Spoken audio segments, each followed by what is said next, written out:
PM Modi आज Italy में हो रहे G7 के आउटरीच समिट में लेंगे हिस्सा। आर्टिफिशियल इंटेलिजेंस, जलवायु परिवर्तन और सप्लाई चेन के अलावा यूक्रेन और मिडिल ईस्ट के युद्ध पर भी होगी चर्चा।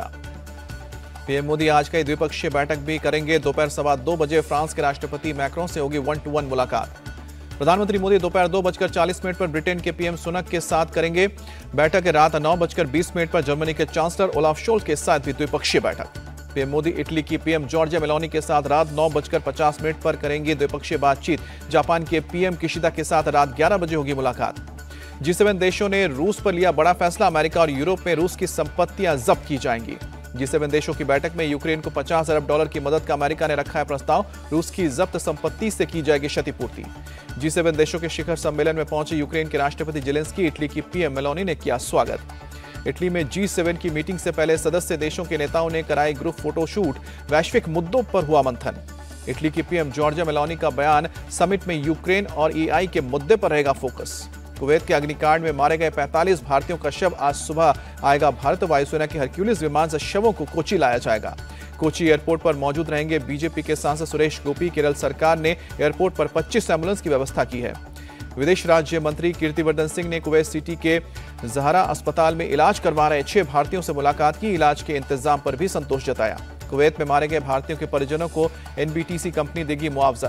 केरल की स्वास्थ्य मंत्री वीना जॉर्ज भी कुवैत पहुंची। बताया केरल के 23 लोगों की अग्निकांड में जान गई है। सुप्रीम कोर्ट में आज नीट की मामले में सुनवाई। नीट की परीक्षा रद्द करने और पेपर लीक के मामले की CBI से जांच कराने की याचिका पर होगी सुनवाई। सुप्रीम कोर्ट में आज NTA की ट्रांसफर पिटीशन पर भी होगी सुनवाई। NTA ने देश भर के हाईकोर्ट में नीट परीक्षा के खिलाफ दायर याचिका को सुप्रीम कोर्ट में ट्रांसफर करने की मांग की है। नीट विवाद पर सुप्रीम कोर्ट का बड़ा फैसला। ग्रेस मार्क्स वाले 1563 छात्रों की दोबारा परीक्षा करवाई जाएगी। ग्रेस मार्क्स रद्द होंगे। 23 जून को होगा 1563 छात्रों का दोबारा एग्जाम। 30 जून से पहले आएंगे नतीजे। जो छात्र परीक्षा नहीं देंगे उनके ग्रेस मार्क्स हटेंगे। ग्रेस मार्क्स से विवाद पर NTA जल्द ही जारी करेगा सार्वजनिक नोटिस। सभी 1563 छात्रों को ईमेल के माध्यम से परीक्षा की दी जाएगी सूचना। नीट के मामले में कांग्रेस अध्यक्ष मल्लिकार्जुन खड़गे का कांग्रेस सरकार पर भी केंद्र सरकार पर हमला। कहा कि केवल ग्रेस मार्क्स समस्या नहीं है, पेपर लीक हुआ है, भ्रष्टाचार हुआ है। खड़गे के आरोपों पर शिक्षा मंत्री धर्मेंद्र प्रधान का पलटवार। छात्रों के भविष्य पर राजनीति करना कांग्रेस की पुरानी आदत। नीट में 720 अंक लाने वाली अंजलि यादव ने दोबारा परीक्षा को बताया अवसर। कहा कि ग्रेस मार्क्स के आधार पर नहीं, अपने दम पर पास होना चाहती हूं। जम्मू कश्मीर में हुए आतंकी हमले के बाद एक्शन में पीएम मोदी, NSA अजीत डोभाल समेत दूसरे अधिकारियों के साथ बैठक हुई। पीएम मोदी ने गृह मंत्री अमित शाह से की है बात। जम्मू कश्मीर में सुरक्षा बलों की तैनाती और आतंक विरोधी अभियानों पर चर्चा की है।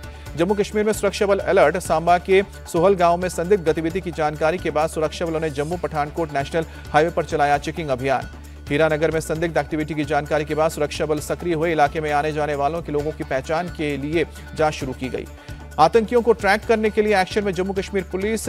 कोटा टॉप पर ड्रोन तैनात किए गए। RSS प्रमुख मोहन भागवत के बाद अब RSS राष्ट्रीय कार्यकारिणी के मेंबर इंद्रेश कुमार ने बीजेपी की हार पर सवाल उठाया। कहा कि अहंकार ने बीजेपी को 241 पर समेट दिया। इंद्रेश कुमार ने जयपुर में कहा कि राम सबके साथ न्याय करते हैं। जिन्होंने भक्ति की उसे सबसे बड़ा पार्टी बना दिया, लेकिन अहंकार किया तो पूर्ण शक्ति नहीं दी। महाराष्ट्र के नागपुर में बीजेपी नेता नवनीत राणा का छलका हार का दर्द। कहा कि अमरावती की जनता ने मुझे निर्दलीय जीत दे दी, लेकिन 2024 में ऐसा क्या किया कि मेरी जनता ने मुझे हराया। सीएम योगी ने लखनऊ में अधिकारियों के साथ बैठक कर सुशासन का मंत्र दिया। जनता के साथ संवाद और समन्वय का निर्देश दिया। कर्नाटक के पूर्व सीएम BS येदियुरप्पा पर बड़ा गिरफ्तारी का खतरा। पॉक्सको के मामले में बेंगलुरु के एक कोर्ट ने गैर जमानती वारंट जारी की। महाराष्ट्र के सीएम एकनाथ शिंदे ने कोस्टल हाईवे का निरीक्षण किया। कहा कि जुलाई से इसे सी लिंक से जोड़ दिया जाएगा। अजीत डोभाल तीसरी बार देश के NSA नियुक्त किए गए। पीएम मोदी के कार्यकाल के अंत तक रहेगी नियुक्ति। दिल्ली में चांदनी चौक में मारवाड़ी कटरा में लगी भीषण आग। फायर ब्रिगेड की टीम ने आग पर काबू पाया। कई दुकानें जलकर खाक। संकरी गली की वजह से आग बुझाने में परेशानी हुई। दुकानों में रखा लाखों का सामान खाक हुआ। हादसे में किसी के हताहत होने की खबर नहीं। T20 वर्ल्ड कप में इंग्लैंड ने ओमान को 47 रन से किया ढेर। 8 विकेट से दर्ज की जीत।